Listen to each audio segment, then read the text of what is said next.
Hey everybody, welcome to my channel, The Magical Solution. My name is Leilani. We got a little bit of a late start today, but we are here for our Tuesday night book club, and I'm excited about it, because the last time we got together for the book club, man, them chapters read us for filth, okay? Them chapters were deep and they were holding no punches. So I'm really, really excited to see where this book is going to take us next. So, those of you guys who are on Instagram and TikTok, thank you guys so much for hanging out with me. But if you really want to get in on the conversation and in on what it is that we're doing tonight, I highly suggest you head over to either my Facebook or my YouTube channel at The Magical Solution. That way you can share screen with me and you can see what's going on. So if you're joining us for the first time, this is our Tuesday night book club. And again, the date of this is going to be changing in January, but for now it is staying on Tuesday, which is fine. But we basically get together every week. We go through a book that we pick, and the book that we are going through has something to do with spiritualism or magic or the occult or just any topic within the spiritual and religious realm. So this go around, we are on the subject of spiritualism, and we've done the first 3 books of Allan Kardec, and now we are on to the author Chico Xavier and his famous book Nosso. And yeah, definitely, if you guys want to catch up, go to my YouTube channel and you can watch all of those previous episodes. But don't feel bad about joining us for the first time. You can definitely stay and hang out, because not only do we read the book together, but I make sure that I pause throughout the book and give commentary to kind of keep you guys in on what it is that we're doing. You know what I mean? So you're not just flying by the seat of your pants, right? Anywho, so let me share a screen with my people over here on Facebook and Instagram. Just give me 1 second while I do that. Boom, boom, boom. Let me also get over here so you guys can see it fully. Beautiful. All right, y'all. So we are on chapter 31, entitled The Vampire. And feel free to drop all your questions in the chat box, and we will definitely get to them within the last 15-20 minutes of the reading, okay? But if you have really good commentary, I definitely will pop that up on screen as well. All right, let's get to it. It was 9 o'clock in the evening, and we had not yet had a moment's rest, except for the short consultations necessary for the solution of spiritual problems. Here I saw a patient begging for help. Over there, another one in need of magnetic passes. On our way to assist 2 patients in Pavilion 11, I heard screams in a nearby ward. I would have run in that direction if Narcissia had not held me back. "Please don't go," she warned. "The sexually unbalanced inpatients are lodged there. The picture would be too painful to your eyes. Wait until you are better prepared." I did not insist, but thousands of questions rushed to my mind. A new world was unfolding itself, and my curiosity was great. I had to concentrate on Lysias's mother's advice so as not to become distracted from my legitimate duties. Soon after 9, a quaint little man, to all appearances a humble worker, emerged from amidst the trees of the enormous park. I later returned that he belonged to the Cento. I later returned. I don't know. It's so weird sometimes the way that this is written. I later returned that he had belonged to the Centennial Corps of the Chambers of Rectification. Narcissia greeted him and asked, "What is the matter, Justin? What is your message?" "I've come to inform you that an unfortunate woman is begging for help at the large gate that leads to the tiling fields. I believe she must have escaped the attention of the front-line Centennials," he answered anxiously. "And why don't you help her?" asked the nurse. The guard gestured and hastened to explain, "According to our regulations, we are forbidden to. The poor creature is surrounded by black spots." "Really?" she exclaimed, and taken aback. "Yes, nurse, I just had as I tell you. Then it's a very serious cause." I was filled with curiosity and followed her for a considerable distance across the moonlit fields. We were surrounded by the silent park, its shady trees rustling gently in the soft breeze, and after walking for well over a mile, we came to the gate, and there stood the pitiful figure of a woman begging for mercy from the other side. I saw nothing but a squalid creature dressed in rags, with a hideous face and legs covered with raw sores. But, judging from her startled expression, I realized that Narcissia saw many more details still imperceptible to me. "Children of God," she cried on seeing us, "please give shelter to my weary soul. Where is the paradise of the elect, that I may enjoy the peace I long for?" I was filled with compassion at her tearful voice. Narcissia, though also sorry for the unfortunate beggar, whispered to me, "Can't you see the black spots?" "No, no, I can't. Your spirit vision isn't sufficiently trained yet. If it depended on me, I would let her in at once. But on dealing with creatures in this condition, I can't decide for myself. I must apply to the chief warden on duty." She approached the poor woman and said kindly, "Please, just wait a few minutes." We hurried back to the house where for the first time I came in contact with the chief of Centennials of the Chamber of Rectification. Narcissia introduced us and then rapidly reported the occurrence. "You were right to have come to me," he replied. "Let's go see her." We were soon back at the gate. The chief warden carefully examined the newcomer from the lower zone and declared, "For the time being, this woman can't receive our assistance. She is one of the strongest vampires I have ever come across. She must be left to herself." I could not help but be shocked at those words. Wouldn't it be neglecting our Christian duty to abandon this unhappy sister to her fate? Narcissia seemed to think likewise and tried to plead with the chief warden. "But, Brother Paul, wouldn't it be possible to shelter this poor creature in the chambers?"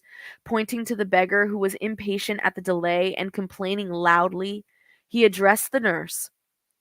"To allow her to enter would be to neglect my responsibility as a warden. Narcissia, have you noticed anything else besides the black spots?" Narcissia had not, and he continued, "Well, I have. Count the black spots." Narcissia looked intently at the woman and after a few moments replied that there were 58. And Brother Paul continued patiently, "Those 58 dark spots represents so many children killed at birth. On each of these spots I can perceive the mental image of one of the little children whose life she had extinguished, some by crushing blows and others by suffocation. This unhappy creature was a gynecologist who exploited inexperienced young women, committing heinous crimes under the pretext of easing the conscience of others. She is in a worse position than cases of suicide or murder who may at times show mitigating circumstances." I recalled the numerous cases in my practice when, to save the mother's life, the unborn child had to be sacrificed. But, reading my thoughts, Brother Paul added, "Of course, I am not referring to legitimate measures, which are forms of redeeming trials, but to the crime of killing those who have obtained the sublime right to live and are about to begin their sojourn on the physical plane." Yielding to these feelings of compassion inherent in noble souls, Narcissia again attempted to intercede on her behalf. "Brother Paul, I was also a great sinner in the past. Please, let's take in this unhappy woman. I promise to make her my special concern." "My friend," he answered, "I know we are all greatly in debt to spirits. However, we have improved enough to acknowledge our own weaknesses and work to redeem our errors. All this woman wants, for the time being, is to create disturbances and confusion among our workers of goodwill. Those who have yet freed themselves from the bonds of hypocrisy emit destructive forces. Now, what would be the use of our vigilance if it were not to keep out dangerous influences? Let's prove what I have said, he added. With a meaningful smile, he then approached the beggar and asked her, Sister, what do you ask of our brotherly cooperation? Help, help, she replied dolefully. But my friend, he reasoned, we must learn to accept expiatory suffering. Why did you so often cut the life thread of helpless little infants who, with God's permission, were about to begin their redeeming struggle here on earth? On earth. And at these words, she looked around apprehensively, assumed a hateful expression, and shouted, Who is accusing me of this infamy? My conscience is at peace. I spent my whole life on earth working on behalf of motherhood. I was charitable and pious and good and pure. I'm sorry, but the record of your thoughts and actions tell a different story. I believe, sister, that you haven't yet received the benefit of remorse. And when you open your soul to the blessings of God, acknowledging your own needs, then you may come to us. Devil! Wizard! She yelled furiously at him. Satan's own follower! I'll never come here again. I am waiting for the promised heaven which I hope to find. Then please, go your way. Your heaven isn't here. This is a place of work, where patients are aware of their infirmity and are assisted by brothers and sisters of goodwill to struggle back to health. I haven't asked for any remedy of assistance, she retorted angrily. All I want is the paradise my good works entitled me to enter. Shooting us a parting look of hatred, she discarded the assumed appearance of a wandering beggar and walked away defiantly, with firm steps and a haughty gait. Brother Paul gazed at the retreating figure for quite a while, and then turned to us and added, Did you observe the vampire? She has crimes written all over her and pleads innocence. She is obviously wicked, and yet declares herself good and pure. She suffers desperately and feigns tranquilly.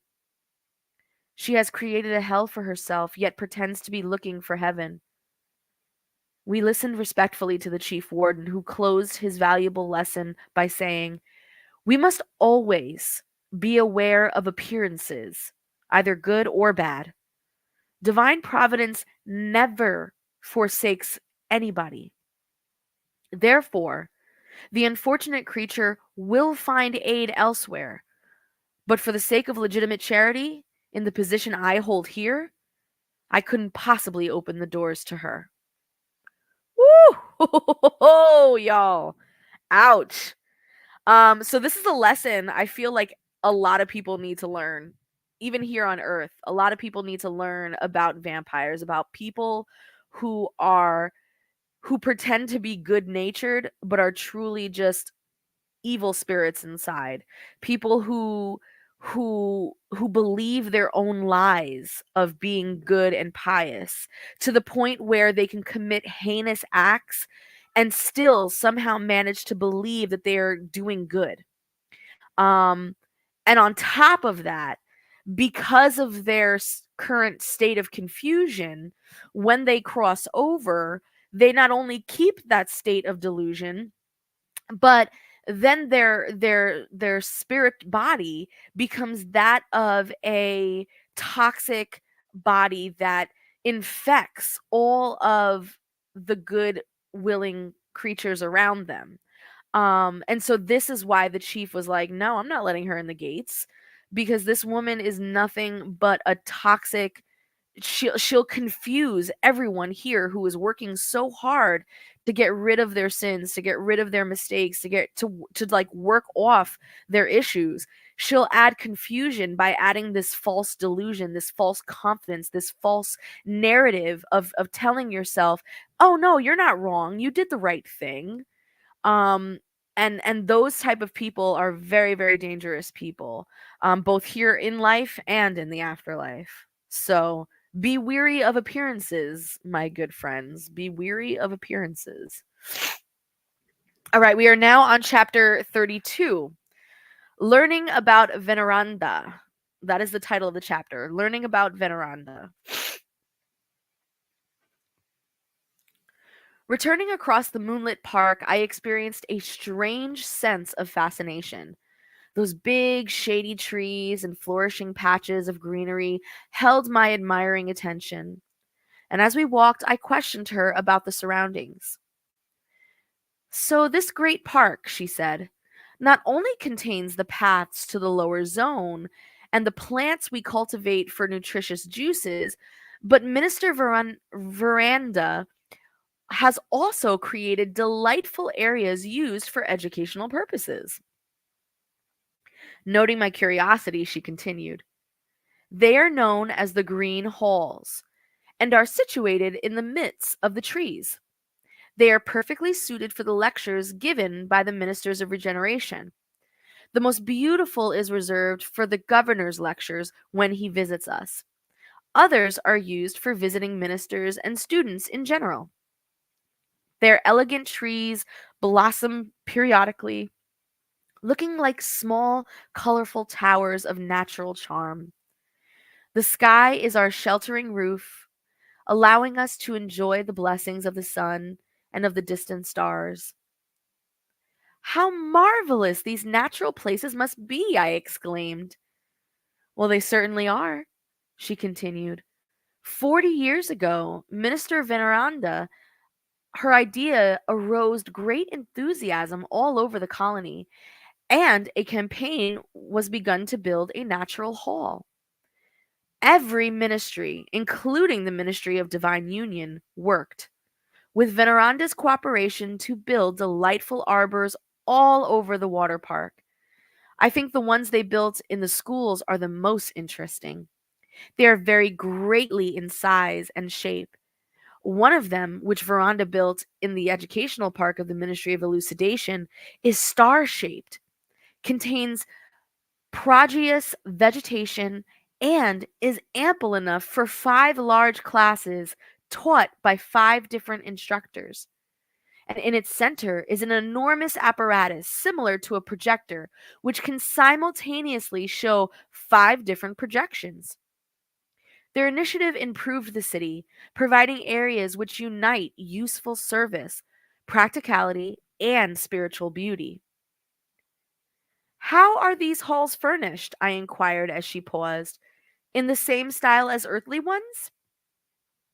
Narcissia smiled and continued, no, no, it's different. Thinking of gospel scenes of Jesus' passage on earth, Veneranda suggested that all building materials be taken directly from nature. Each hall has benches and chairs carved out of the ground and covered with soft, sweet smelling grass, lending it a restful and distinctive beauty. Declaring that it would be fitting to recall the Master's sermons on an open beach during his travels along the Sea of Tiberias, she introduced the idea of natural furnishings. The halls require constant care, but they return so much in the way of beauty and lovely scenery. The kind nurse fell silent for a moment and then continued again. As I have already told you, most beautiful halls in our ministry is reserved for the governor's talks. Veneranda learned that he had always ancient Hellenic landscapes and decorated it accordingly. Shady bowers and seats composed of the interlaced branches of trees. Every 30 days, the flowers changed in species, and each month presents a new color scheme. The loveliest one is reserved for December, in honor of Jesus' birth, when our colony receives beautiful thoughts and earnest promises from our incarnate brothers and sisters, and we in turn send our hopes and service to the higher spheres in homage to the Master of Masters. Perhaps you already know that the governor visits us nearly every week on Sundays. He stays for hours conferring with the ministers of regeneration and talking to workers, offering valuable suggestions, examining our border lines with the lower zones, receiving our visits and good wishes, and comforting convalescents. Sometimes, when he has time in the evenings, he stays to listen to music and to attend shows staged by the youth of our schools. Most visitors in the astral city come to our ministry just to see that natural place which comfortably seats over 30,000 people. Listening to Narcissia, I experienced a pleasant sensation, half joy and half curiosity. Minister Veneranda's hall, she added enthusiastically, is also magnificent. We give its upkeep special care and attention. All we can do in recognition of her great devotion is nothing compared to the outstanding service she has given us. This servant of the Lord has introduced numerous beneficial measures on behalf of the city's most unfortunate inhabitants. Her service record at the Astral City is considered by the government as one of the most praiseworthy. She has the greatest number of working hours in our colony and is the oldest officer in the government and in the ministry. She has been in active service here for over 200 years. How venerable she must be, I exclaimed. You are right, she answered. She is one of the most highly evolved beings in our spirit colony. The 11 ministers who share the direction of the Ministry of Regeneration with her always seek her advice before making any important decision. Even the governor himself often consults her for her enlightened opinion. Only she and the governor have seen the Master Jesus in the resplendent spheres. Yet, she never mentions that distinction of her spirit life. She avoids all references to it. I can tell you of another significant incident. One day, 4 years ago, the Astral City prepared to entertain the fraternities of light who rule the Christian destinies of America. They were coming to pay their respects to Veneranda and to bestow the Service Merit Medal on her for having completed 1 million consecutive hours of useful service with admirable devotion, perseverance, and effacement. Effacement. She is the first in the colony to be awarded with such an honor. And when presented with the medal, she only wept in silence. Afterwards, she donated it to the town archives and transferred the honor to the colony as a collective group, saying that she was unworthy of it. Despite the governor's protests, she requested that all the celebrations be canceled. She never again alluded to this incident. Excuse me. Let me take a sip of water, you guys. Here in New York, it is very dry. We have very dry winters here. Ooh, and it really messes the sinuses up. I'll tell you that. All right, here we go. What an extraordinary woman, I said. I wonder why she doesn't inhabit some higher sphere. Well, spiritually, she lives in planes far superior than ours, and only remains in the astral city out of great spirit of love and abnegation. I have heard that our sublime benefactress has been working for 1,000 years to help a group of loved ones still on earth. Meanwhile, she waits for them with untiring patience. How might I come to know her? I asked earnestly. And pleased at my interest, she answered, well, tomorrow evening, after the prayers, Minister Veneranda is coming to her hall to give some apprentices a lecture on thought. Oh, snap. We might be meeting her in this next chapter. Let's see. Ooh. This next chapter, chapter 33, is entitled Curious Observations. Just before midnight, with Narcissia's permission, I went to the gates of the chambers. The Samaritans were expected at any moment. It was necessary, therefore, to watch out for their arrival so that the last minute measures necessary might be taken in time. With emotion, I walked down the pathway, here and there among the shady trees. I saw tree trunks suggesting the earth's hoary oak, and other leaves that bring to mind the acacia tree and the pine. In the open air, I experienced a sensation of well being, such as I have never felt in the chambers, in spite of their ample windows. While advancing silently under the sheltering branches, gently stirring in the breeze, I felt a profound peace fall upon me. I began to reminisce about events in my life after my first meeting with Minister Clarence. I wondered where the dream region was situated. Was it on Earth or in the spirit colony? I wondered what had happened to Zalia and the children. Although I had received so many explanations about the most varied aspects of life, my earthly home was never mentioned. My own mother had advised silence and had only addressed this matter vaguely.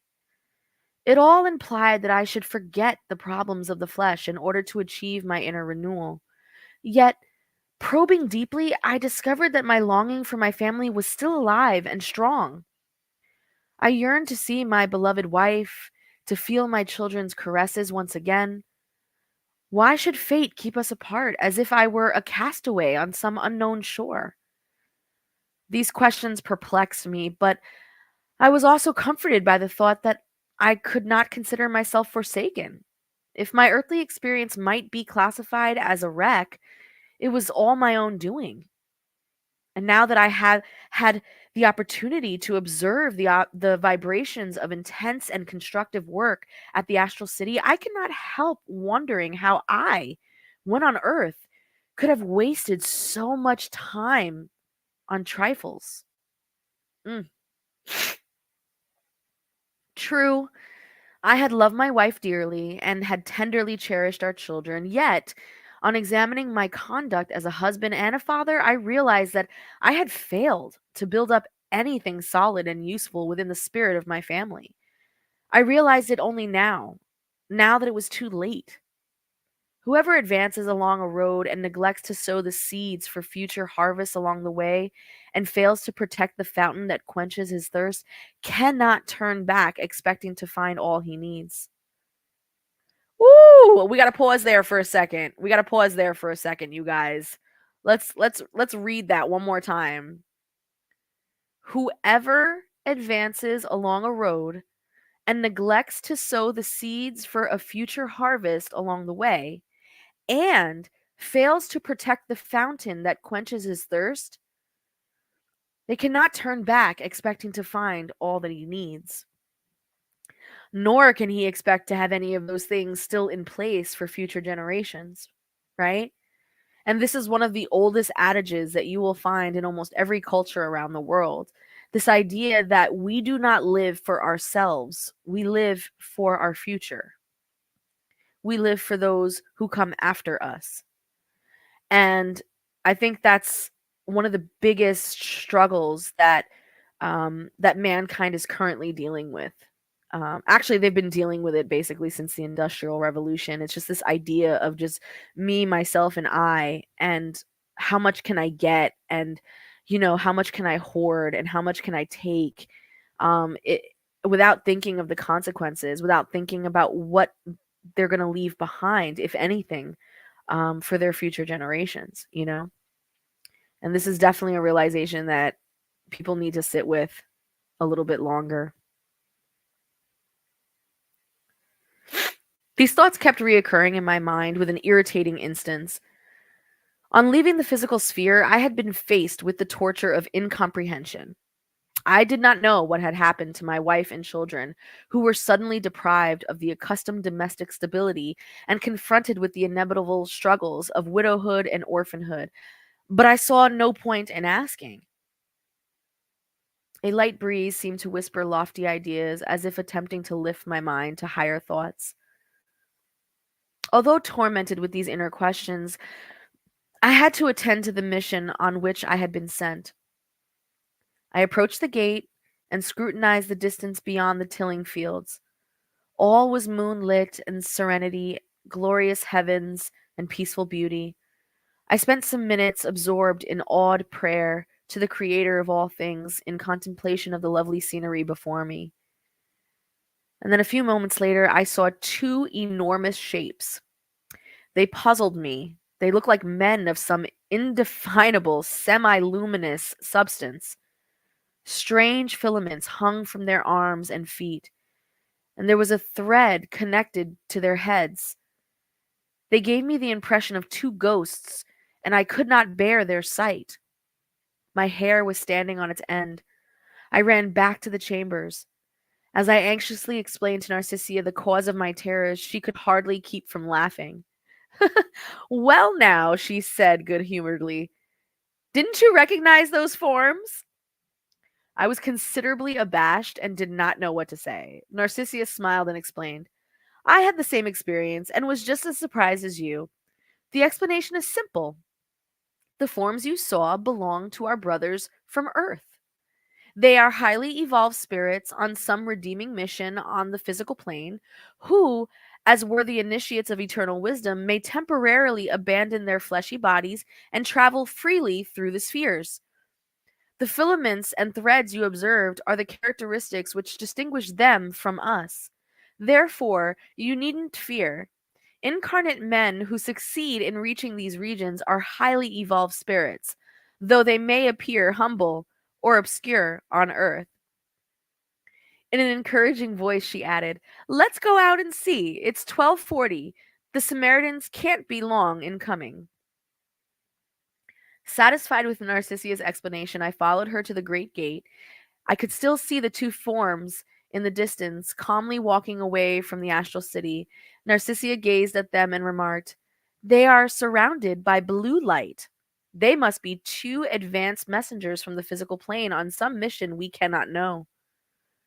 We stood at the gate for some time, lost in the contemplation of the silent fields, and finally my kind friend pointed out a dark spot traveling across the moonlit horizon.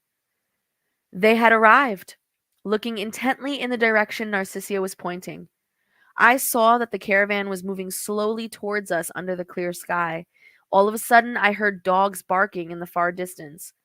What's that? I asked, startled. Why dogs? Said the nurse. They are precious helpers in the obscure regions of the lower zones, which is inhabited not only by discarnate men, but also by real monsters. This, however, is not the proper time to describe them. Then, raising her voice, she called to the other servants in the distance and sent one of them back to the chambers with the news of the Samaritans' arrivals. I gazed curiously at the strange group of approaching slowly. I counted 6 big carts or stagecoaches, each drawn by animals which, even from a distance, looked like mules and preceded by a lively pack of dogs. What caught my attention most were the bands of large birds flying close to the carts, making strange sounds. And at this sight, I turned to Narcissia and inquired, Where is the Airbus? Couldn't they use it in the lower zones? As Narcissia shook her head, I asked for an explanation. As usual, she was willing to oblige and answered, It's a problem of the destiny of matter. Water and air are a good example.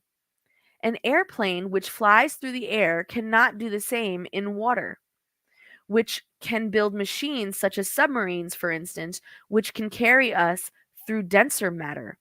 But in deference to the suffering inhabitants of the region, communities of higher planes prefer to use the simple means of transportation. Besides, we often can't do without animal collaboration. Why is that? I asked, astonishment. Dogs simplify the work, and mules carry weight patiently and supply warmth when necessary. Those birds, she added, pointing to them in the air, which we call traveling ibises, are the Samaritans' great allies. They eat hateful and wicked thought forms, helping to fight against the dark shapes of the lower zones. The caravan was drawing near, and Narcissia, gazing at me kindly, continued, There is no time now for further details. You can find valuable lessons on animals not here, but in the Ministry of Elucidation, where the parks of instruction and experiments are located. Busily supervising the last-minute arrangement, the devoted nurse prepared to receive the new patients. Interesting, interesting. So we see here this idea that when the Samaritans from the lower zones get transported to the astral city, they are transported in a caravan versus, versus the Airbus or any other mode of transportation. They are transported with the help of these animals. Okay. It's interesting because when she was describing the dogs, which she did very kind of like quickly and didn't really want to like sit on it for too long, she described them in conjunction with the fact that there are also not only, lower vibrational humans in the lower zones, but monsters as well. And it's interesting because regardless of, and I wouldn't say regardless, I would say in many mythologies around the world, you will notice that if they do have a concept of the underworld where monsters reside, then the god or the one presiding over the underworld will always also have a dog or some type of mythological dog to keep the gates closed and to keep the inhabitants of these underworlds and of these lower realms where they are, because there's something to be said about dogs, right? So it's interesting that this concept came up again in this type of setting, because in this setting, the dogs are not just helping with transportation, but there is implied a form of protection that these dogs offer when going from the lower zones to the astral city, which is pretty dope. And then the birds, that shit was dope too. Like these birds are there to consume these negative, harmful thought forms that are emitted from the people of the lower zones and from the lower zone itself, trying to impede upon the caravan as it goes from these zones to the astral city. So these birds are here to kind of consume all of that so that these individuals are not being plagued with these thought forms. So that just goes to show like the process of coming out of these spaces is not just, oh, I want to come out of these spaces and therefore I'm out. It's a whole ass process, and you are being assisted by spirits the entire time. And that includes spirits of higher order form and animal spirits, which is a newly introduced concept here in spiritualism and in this book. Because there's so many what do you call it, theories on what happens to animals after they die.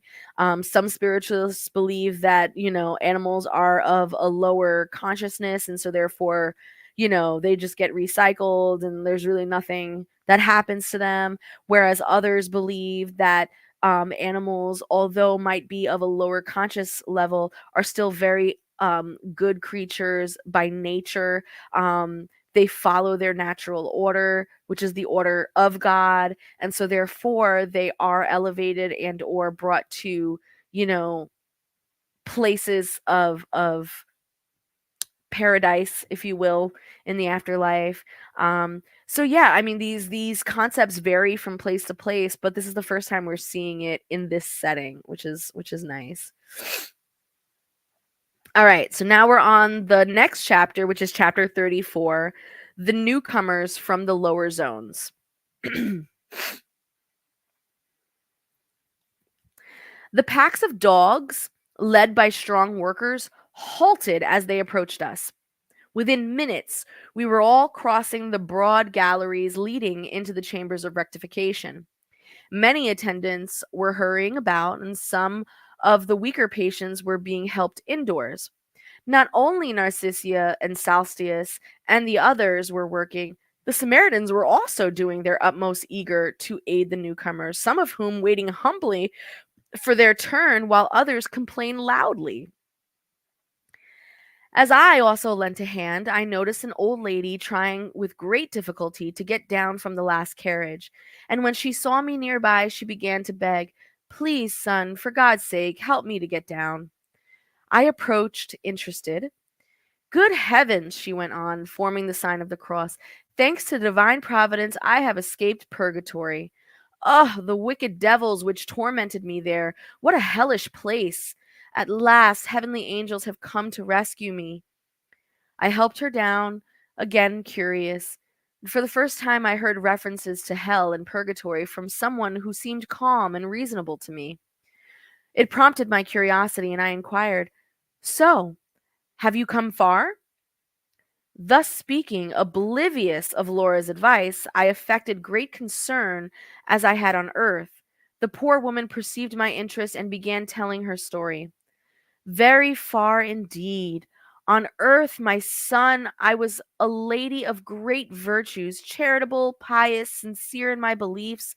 What can one do against Satan's wiles?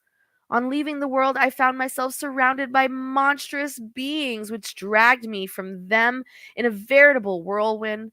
At first, I implored the protection of the celestial archangels, but the hellish spirits kept me prisoner. However, I never lost hope of being rescued at any moment because I had left some money to have monthly masses celebrated for my eternal rest." Yielding to my pernicious habit of meddling into matters which were none of my business, I insisted. "How interesting your observations are. Didn't you try to find out the reason you were kept so long in those regions?"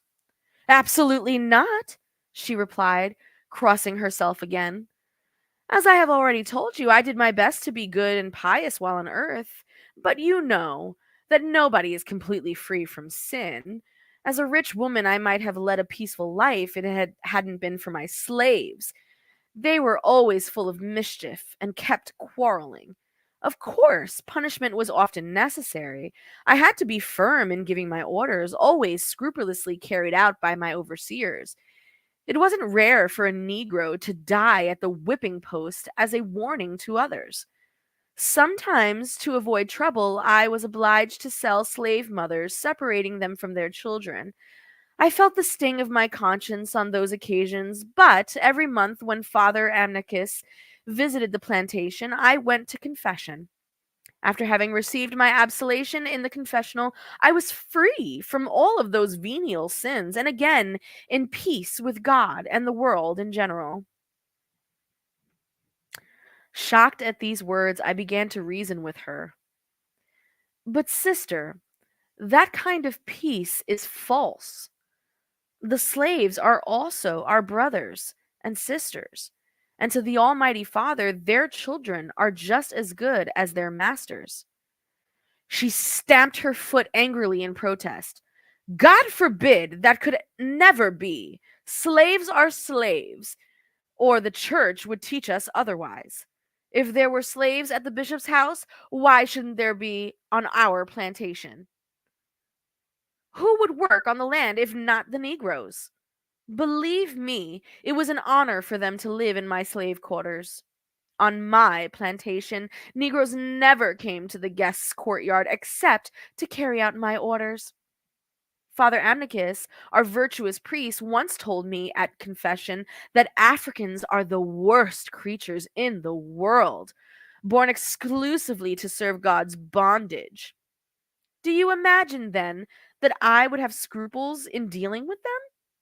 You can be sure that slaves are wicked beings, the devil's own children. I sometimes admire my own patience in tolerating them on earth. Let me tell you, I passed over most unexpectedly from shock over the princess's decree abolishing slavery. Just imagine setting those scoundrels free. It would all have happened many years ago, but I can still remember it perfectly. I had been feeling poorly for days when Father Amnicus came from town with the disastrous news.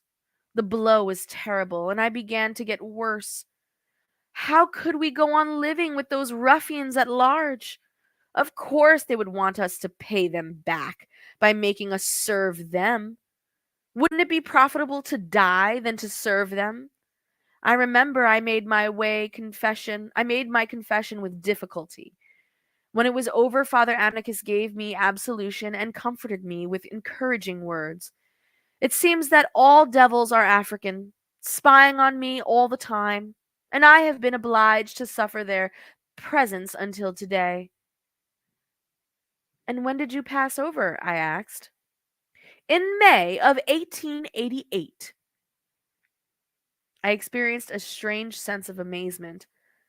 The poor slave mistress, gazing with dim eyes at the horizon, remarked, "It's possible that my nephews forgot to pay the masses, although I left it clearly specified in my will." I was about to answer her with new ideas on fraternity and faith when Narcissia approached and said kindly, "Listen, Andre, you seem to have forgotten that we are rendering assistance to patients mentally deranged entities. What good will all this information be to you?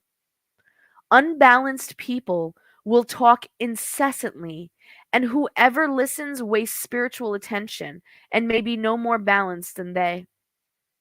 She said those words in such sympathetic tones that I flushed with shame and was unable to offer an apology. Let's pause for just a second and go back and read this for just a second, because these people also are alive and well here on earth and aren't just spirits like this in the afterlife.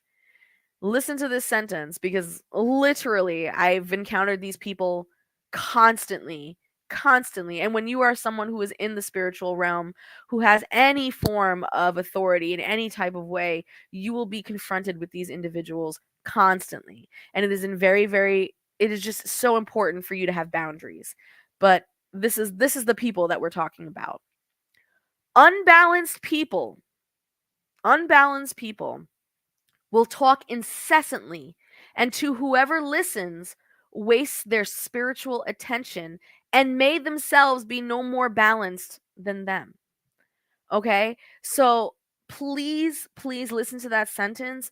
And please, if you are someone who offers any kind of service to the community as a spiritual person and through spiritual services, please understand how to discern who is, willing and capable to understand what it is that you are doing for them versus someone who just simply already has it in their head that they are right and that information that they can't take in anything new.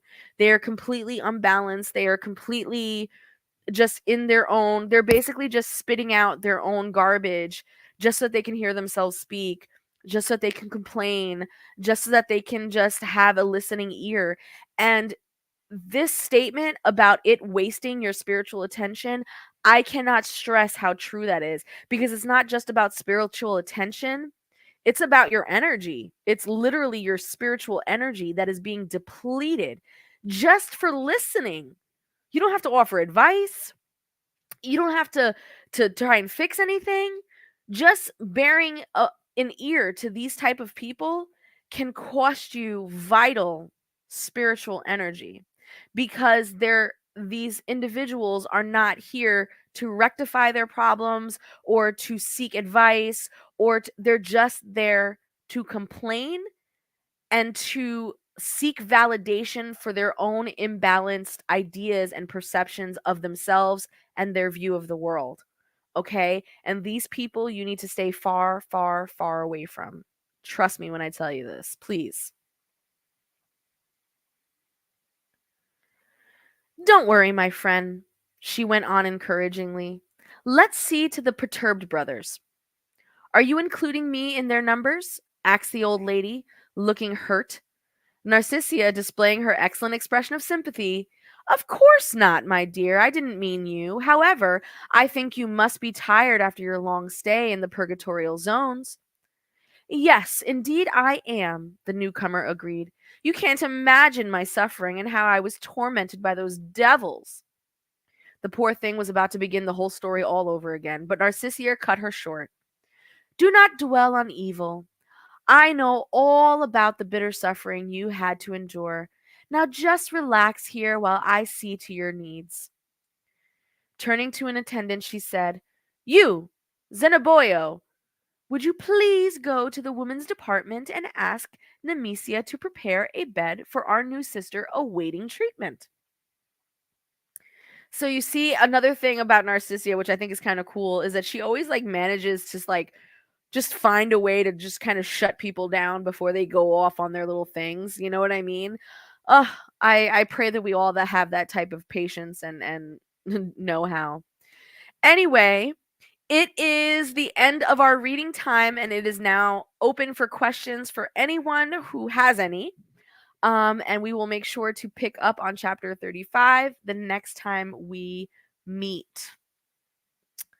So let me stop sharing the screen for a moment. Here we go. Turn this off for a second.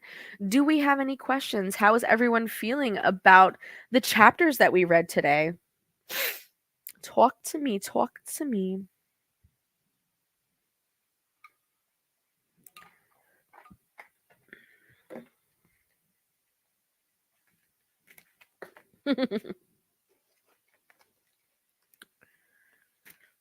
Okay, then. If there are no questions, thank you guys so much for hanging out with me tonight. Those of you who are on Facebook and YouTube right now, I'm going to be heading back over to Instagram and to TikTok to just kind of give a couple of readings out, show some love and some charity with some spiritual information. And so you are more than willing to join us over there. But thank you so much. Make sure you like, comment, share, and subscribe. And most importantly, remember that this is how we grow. And I will see you next week, Tuesday, 7 p.m. Eastern Standard Time. Have a good night, everybody.